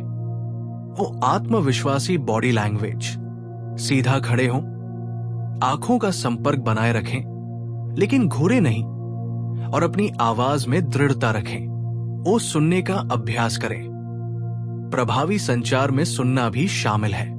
दूसरे व्यक्ति को पूरा बोलने दें, फिर अपनी बात रखें। जानकारी साझा करने में सावधानी। और बहुत अधिक जानकारी न दें। जोड़ तोड़ करने वाले आपकी व्यक्तिगत जानकारी, असुरक्षाओं या महत्वाकांक्षाओं का उपयोग आपके खिलाफ कर सकते हैं। अपनी निजी जिंदगी की हर बात साझा करने से बचें। उनकी जानकारी की प्रामाणिकता पर सवाल उठाएं। यदि कोई आपको किसी तीसरे पक्ष के बारे में जानकारी दे रहा है तो उस पर तुरंत विश्वास न करें। हमेशा स्रोत पर सवाल उठाएं और बातचीत को नियंत्रित करें। यदि बातचीत असहज हो रही है तो विषय बदलें या बातचीत से हट जाएं। The power of questioning. वो उनकी प्रेरणाओं पर सवाल उठाएं। आप ऐसा क्यों कह रहे हैं, या आपके ऐसा कहने के पीछे क्या उद्देश्य है, जैसे प्रश्न पूछें। ये उन्हें अपनी चालों का खुलासा करने पर मजबूर कर सकता है। वो विवरण मांगे। यदि कोई अस्पष्ट या सामान्य आरोप लगा रहा है तो विवरण मांगे। आप क्या कहना चाहते हैं, या क्या आप मुझे एक विशिष्ट उदाहरण दे सकते हैं? उनकी वास्तविकता को चुनौती दें। यदि वे आपको गैसलाइट कर रहे हैं तो सीधे प्रश्न पूछें जो उनकी कहानी को कमजोर करें। क्या आप निश्चित है कि ये वही है जो हुआ था? विषैले रिश्तों से बाहर निकलना। कभी कभी खुद का बचाव करने का सबसे प्रभावी तरीका उस रिश्ते से पूरी तरह से बाहर निकलना होता है जो आपको नुकसान पहुंचा रहा है। ये मुश्किल हो सकता है, लेकिन आपकी शांति और स्वास्थ्य सर्वोपरि है। पहचान। उन लाल झंडों को स्वीकार करें। उन संकेतों को पहचानें जिनकी हमने पहले चर्चा की थी, जैसे लव बॉम्बिंग, गैसलाइटिंग, अलगाव। अपने स्वास्थ्य पर ध्यान दें। क्या यह रिश्ता आपको मानसिक, भावनात्मक या शारीरिक रूप से बीमार कर रहा है? क्या आप लगातार चिंतित या दुखी रहते हैं? वो समर्थन की कमी, क्या आपके दोस्त और परिवार इस रिश्ते के बारे में चिंतित है? वो आत्ममूल्य की कमी, क्या आपको इस रिश्ते में खुद को कम या शक्तिहीन महसूस होता है? योजना, वो समर्थन प्रणाली बनाएं। दोस्तों, परिवार या एक चिकित्सक से बात करें जो आपकी मदद कर सके। आप अकेले नहीं हैं। वो निकास योजना, यदि आप एक ऐसे रिश्ते में हैं जहां आपको खतरा महसूस होता है, तो एक विस्तृत योजना बनाएं। इसमें शामिल हो सकता है रहने के लिए जगह खोजना, वित्तीय सहायता प्राप्त करना, महत्वपूर्ण दस्तावेज सुरक्षित करना और एक सुरक्षा योजना बनाना। वो वित्तीय स्वतंत्रता, यदि संभव हो तो अपनी वित्तीय स्वतंत्रता सुनिश्चित करें। ये विषैले रिश्तों से बाहर निकलने में एक बड़ी बाधा हो सकती है। कार्यान्वयन, वो नो कांटेक्ट यदि सुरक्षित हो तो व्यक्ति के साथ सभी संपर्क तोड़ दें। इसमें फोन नंबर ब्लॉक करना, सोशल मीडिया पर अनफॉलो करना और दोस्तों से उनके बारे में जानकारी न लेने के लिए कहना शामिल है। उस सीमाओं पर कायम रहें। यदि पूरी तरह से नो कांटेक्ट संभव नहीं है, जैसे कि बच्चों के कारण, तो सख्त और स्पष्ट सीमाएं निर्धारित करें और उन पर दृढ़ रहें। वो अपनी भावनाओं को संसाधित करें। ब्रेकअप के बाद दुख, गुस्सा या भ्रम महसूस करना सामान्य है। अपनी भावनाओं को संसाधित करने के लिए खुद को समय दें। एक चिकित्सक इसमें मदद कर सकता है। Defence in the digital world, आज की डिजिटल दुनिया में डार्क साइकोलॉजी केवल आमने सामने की बातचीत तक सीमित नहीं है। सोशल मीडिया और ऑनलाइन प्लेटफॉर्म हेरफेर के लिए नए रास्ते खोलते हैं। सोशल मीडिया और ऑनलाइन हेरफेर, वो पहचान, ऑनलाइन पहचान की चोरी, फिशिंग घोटाले, ऑनलाइन बदमाशी और नकली प्रोफाइल जो विश्वास बनाने के लिए बनाए जाते हैं। वो online love bombing, social media पर तुरंत और अत्यधिक ध्यान देना, जो बहुत जल्दी एक रिश्ते में बदलने की कोशिश करता है। वो साइबर गैसलाइटिंग, ऑनलाइन टिप्पणियों या संदेशों को हटाकर या बदलकर आपकी वास्तविकता पर सवाल उठाना। बचाव कैसे करें? वो अपनी गोपनीयता सेटिंग्स को नियंत्रित करें। सुनिश्चित करें कि आपकी प्रोफाइल निजी है और केवल वही लोग आपकी जानकारी देख सकते हैं जिन पर आप भरोसा करते हैं। वो व्यक्तिगत जानकारी सीमित करें। सोशल मीडिया पर अपनी व्यक्तिगत जानकारी जैसे पता, फोन नंबर, यात्रा योजनाएं साझा न करें। वो अजनबियों पर भरोसा न करें। ऑनलाइन मिले लोगों पर तुरंत भरोसा न करें। वे हमेशा वो नहीं होते जो वे कहते हैं। वो सत्यापन करें। यदि कोई आपको कोई कहानी बताता है या कोई जानकारी देता है, तो उसे अन्य विश्वसनीय स्रोतों से सत्यापित करने का प्रयास करें। वो ऑनलाइन उत्पीड़न को ब्लॉक और रिपोर्ट करें। किसी भी प्रकार के ऑनलाइन उत्पीड़न या हेरफेर को ब्लॉक करें और रिपोर्ट करें। उस समय पर डिजिटल ब्रेक लें। सोशल मीडिया से दूर रहना आपके मानसिक स्वास्थ्य के लिए फायदेमंद हो सकता है और आपको हेरफेर के चक्र से बाहर निकलने में मदद कर सकता है। कानूनी और पेशेवर सहायता कब लें? कुछ स्थितियां ऐसी होती हैं जहां अकेले खुद का बचाव करना पर्याप्त नहीं होता।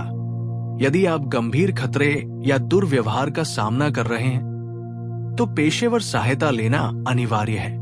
मनोचिकित्सक परामर्शदाता, यदि आप भावनात्मक रूप से थके हुए हैं, चिंतित हैं या हेरफेर के प्रभावों से उबरने में मदद की जरूरत है, तो एक लाइसेंस प्राप्त चिकित्सक या परामर्शदाता से बात करें।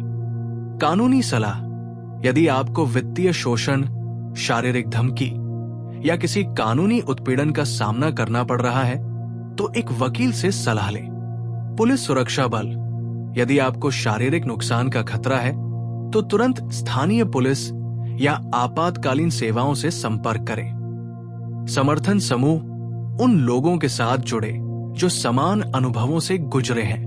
उनके अनुभव और सलाह आपके लिए अमूल्य हो सकते हैं। ये समझना महत्वपूर्ण है कि मदद मांगना कमजोरी का संकेत नहीं है, बल्कि शक्ति और आत्मसम्मान का संकेत है। हमने इस खंड में डार्क साइकोलॉजी से खुद का बचाव करने के लिए आवश्यक व्यावहारिक उपकरणों को सीखा है। हमने भावनात्मक हेरफेर से निपटने, संचार रणनीतियों का प्रभावी ढंग से उपयोग करने, विषैले रिश्तों से बाहर निकलने और डिजिटल दुनिया में खुद को बचाने के तरीकों को समझा है। हमने ये भी जाना कि कब और कहां पेशेवर मदद लेनी है। ये ज्ञान आपकी सुरक्षा का एक कवच है। इसे अपनी शक्ति के स्रोत के रूप में उपयोग करें। हर रणनीति को अपने जीवन में लागू करने का अभ्यास करें। ये एक यात्रा है और हर कदम आपको मजबूत बनाता है। याद रखिए, आपको किसी के हेरफेर का शिकार होने की जरूरत नहीं है। आपके पास खुद को बचाने की शक्ति है, अपनी सीमाओं को निर्धारित करने की शक्ति है और अपने जीवन को अपनी शर्तों पर जीने की शक्ति है। अब जब आप जानते हैं कि खुद का बचाव कैसे करना है, तो अगला कदम है इस ज्ञान को अपने सशक्तिकरण और विकास के लिए उपयोग करना। खंड 6 में हम इस यात्रा के अंतिम चरण पर ध्यान केंद्रित करेंगे। ज्ञान की शक्ति से सशक्त होकर एक बेहतर और अधिक जागरूक जीवन कैसे जिए। क्या आप तैयार हैं अपने नए सशक्त रूप को गले लगाने के लिए? क्या आप तैयार हैं अपने जीवन का पूरी तरह से प्रभार लेने के लिए? तो हमारे साथ बने रहिए, क्योंकि आपकी सशक्तिकरण की यात्रा अपने चरमोत्कर्ष पर पहुंच रही है। सशक्तिकरण और विकास। हमारे इस गहन और परिवर्तनकारी सफर के अंतिम खंड में आपका हार्दिक स्वागत है। हमने डार्क साइकोलॉजी की गहरी सुरंगों से गुजरकर प्रकाश की ओर कदम बढ़ाया है। हमने उन अदृश्य खतरों को पहचाना है जो हमारे जीवन को प्रभावित कर सकते हैं, हेरफेर की कला के कपटपूर्ण तरीकों को समझा है और उन व्यक्तित्व लक्षणों को पहचाना है जो इस अंधेरे खेल को खेलते हैं। सबसे महत्वपूर्ण बात, हमने खुद की सुरक्षा के लिए अपनी मानसिक ढाल का निर्माण करना सीखा है और व्यावहारिक बचाव रणनीतियों से खुद को लैस किया है। अब समय आ गया है इस यात्रा के सबसे महत्वपूर्ण हिस्से का, सशक्तिकरण और विकास। अब समय है इस ज्ञान को एक ऐसे उपकरण में बदलने का जो आपको केवल बचाता ही नहीं, बल्कि आपको एक बेहतर, मजबूत और अधिक जागरूक इंसान बनाता है। ये सिर्फ खतरे को पहचानना नहीं है, बल्कि खतरे के बावजूद फूलना फलना है। ये वो जगह है जहां आप अपनी कहानी के नायक बनते हैं। ये वो जगह है जहां आप अपने अनुभवों से सीखते हैं, अपनी भेद्यता को ताकत में बदलते हैं और अपने जीवन को अपनी शर्तों पर जीते हैं। आइए सशक्तिकरण और विकास के इन अंतिम लेकिन महत्वपूर्ण चरणों पर ध्यान केंद्रित करते हैं। ज्ञान की शक्ति। डार्क साइकोलॉजी को समझने से आप कैसे मजबूत बनते हैं। पहला और सबसे महत्वपूर्ण बिंदु है ज्ञान की शक्ति। अज्ञानता अंधकार है, ज्ञान प्रकाश है। डार्क साइकोलॉजी को समझना कोई निराशाजनक अनुभव नहीं है, ये एक सशक्तिकरण का कार्य है। अब आप अंधेरे में नहीं हैं।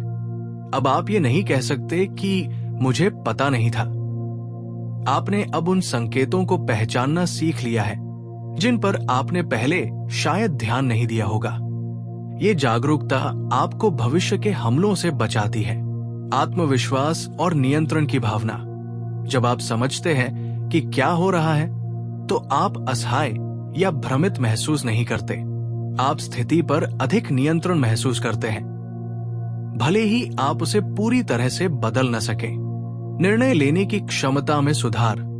आप लोगों और स्थितियों के बारे में अधिक सूचित निर्णय ले सकते हैं। आप जानते हैं कि किन रिश्तों में निवेश करना है और किससे दूरी बनानी है। भावनात्मक लचीलापन। चुनौतियों और हेरफेर का सामना करने के बाद आप भावनात्मक रूप से मजबूत और अधिक लचीले बनते हैं। आप जानते हैं कि आप मुश्किलों से उबर सकते हैं। डार्क साइकोलॉजी का ज्ञान आपको एक ऐसे चश्मे से दुनिया को देखने की शक्ति देता है जो आपको पहले कभी नहीं मिला था। ये चश्मा आपको दूसरों के असली इरादों को स्पष्ट रूप से देखने में मदद करता है। स्वस्थ रिश्ते बनाना, विश्वास और सम्मान पर आधारित संबंध। जब आप डार्क साइकोलॉजी को समझते हैं, तो आप स्वचालित रूप से ये पहचानना शुरू कर देते हैं कि स्वस्थ रिश्ते कैसे दिखते हैं। ये ज्ञान आपको विश्वास और आपसी सम्मान पर आधारित संबंध बनाने में मदद करता है। लाल झंडों को पहचानना, आप जल्दी ही विषैले व्यवहार के संकेतों को पहचान लेते हैं और ऐसे लोगों से दूर रहना सीख जाते हैं जो आपकी ऊर्जा को खत्म करते हैं। स्वस्थ संचार का अभ्यास, आप अपनी सीमाओं को निर्धारित करने, अपनी जरूरतों को व्यक्त करने और दूसरों की बात सुनने में बेहतर बनते हैं। सहानुभूति का सही उपयोग, आप अपनी सहानुभूति को समझदारी से उपयोग करना सीखते हैं ताकि आपका शोषण न हो, बल्कि उन लोगों के साथ गहरे संबंध बना सके जो वास्तव में इसकी सराहना करते हैं। वास्तविक संबंध, आप सतही आकर्षण के बजाय वास्तविक जुड़ाव और ईमानदारी की तलाश करते हैं। आपके दोस्त और रिश्ते अब ज्यादा प्रामाणिक और संतोषजनक होंगे। आप अपने जीवन में ऐसे लोगों को आकर्षित करना शुरू करते हैं जो आपके मूल्यों को साझा करते हैं और आपके प्रति सम्मान रखते हैं। अपनी भेद्यता को ताकत में बदलना, कमजोरियों को समझना और स्वीकार करना। हमने आत्म जागरूकता के महत्व पर बात की थी। अब समय है अपनी उन कमजोरियों को देखने का जिन्हें हेरफेर करने वालों ने निशाना बनाया था और उन्हें अपनी ताकत में बदलने का। अपनी भावनाओं को गले लगाओ। संवेदनशील होना एक कमजोरी नहीं है, ये आपको गहरा अनुभव करने और दूसरों से जुड़ने की अनुमति देता है। अपनी भावनाओं को स्वीकार करें और उन्हें अपनी शक्ति का स्रोत बनाएं, न कि हेरफेर का लक्ष्य। सहायता मांगना, मदद मांगना कमजोरी का संकेत नहीं है, बल्कि ताकत का है। यह दर्शाता है कि आप अपनी जरूरतों को पहचानते हैं और अपने लिए सबसे अच्छा चाहते हैं। लचीलापन, जो कुछ भी आपने झेला है उसने आपको मजबूत बनाया है। हर घाव एक सबक है और हर चुनौती ने आपको और अधिक लचीला बनाया है। ये स्वीकार करें कि आप मुश्किलों से उबरने में सक्षम हैं। सत्य की शक्ति, अपनी कमजोरियों को स्वीकार करना और उन्हें छिपाने की कोशिश न करना ही अपने आप में एक बहुत बड़ी ताकत है। ये आपको प्रामाणिक बनाता है। आपकी भेद्यता आपको मानव बनाती है। यह आपको दूसरों से जुड़ने में मदद करती है और जब आप अपनी भेद्यता को स्वीकार करते हैं तो जोड़ तोड़ करने वालों के पास उसका शोषण करने के लिए कुछ भी नहीं बचता। क्षमा और आगे बढ़ना, पीड़ित मानसिकता से बाहर निकलना, ये शायद इस यात्रा का सबसे कठिन लेकिन सबसे मुक्तिदायक कदम है। क्षमा और आगे बढ़ना, इसका मतलब ये नहीं है कि आपको उस व्यक्ति को माफ करना होगा जिसने आपको नुकसान पहुंचाया है, खासकर अगर वे पश्चाताप नहीं कर रहे हैं। इसका मतलब है खुद को उस दर्द, क्रोध और कटुता की जंजीरों से मुक्त करना जो उन्होंने आपके अंदर छोड़ दिया है। खुद को माफ करें। अक्सर हम खुद को दोषी ठहराते हैं कि हमने हेरफेर को क्यों नहीं पहचाना या क्यों हम उसके शिकार हुए। इस अपराध बोध को छोड़ दें। आपने तब वो किया जो आप जानते थे। अब आप जानते हैं। कटुता छोड़े। गुस्सा और कटुता उस व्यक्ति को नुकसान नहीं पहुंचाती जिसने आपको नुकसान पहुंचाया। वे आपको नुकसान पहुंचाते हैं। उन्हें जाने देना उस व्यक्ति को आजाद करना नहीं है, बल्कि खुद को आजाद करना है। पीड़ित मानसिकता से बाहर निकले। आप एक पीड़ित थे, लेकिन आप अब एक पीड़ित नहीं हैं। आप एक सर्वाइवर हैं। आप मजबूत हैं। अपने आप को ये कहानी बताने से इनकार करें कि आप कमजोर या असहाय हैं। नए अध्याय की शुरुआत करें।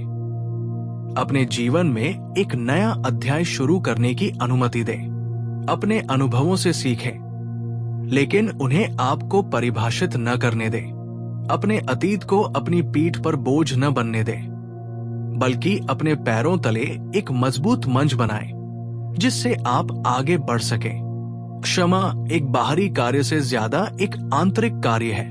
यह आपकी आंतरिक शांति को पुनः प्राप्त करने का मार्ग है। डार्क साइकोलॉजी का नैतिक उपयोग आत्मरक्षा और सकारात्मक प्रभाव के लिए। आपने डार्क साइकोलॉजी के बारे में बहुत कुछ सीखा है और ये ज्ञान एक दोधारी तलवार हो सकता है। हमने दृढ़ता से कहा है कि हम इसे दूसरों को हेरफेर करने के लिए नहीं सीखेंगे, लेकिन इसका मतलब ये नहीं है कि आप इस ज्ञान का उपयोग बिल्कुल नहीं कर सकते। आत्मरक्षा में निपुणता। आप अब एक प्रशिक्षित योद्धा है जो हेरफेर के सूक्ष्म संकेतों को पहचान सकते हैं और खुद का बचाव कर सकते हैं। यह आपको आत्मविश्वास के साथ जीवन जीने की अनुमति देता है।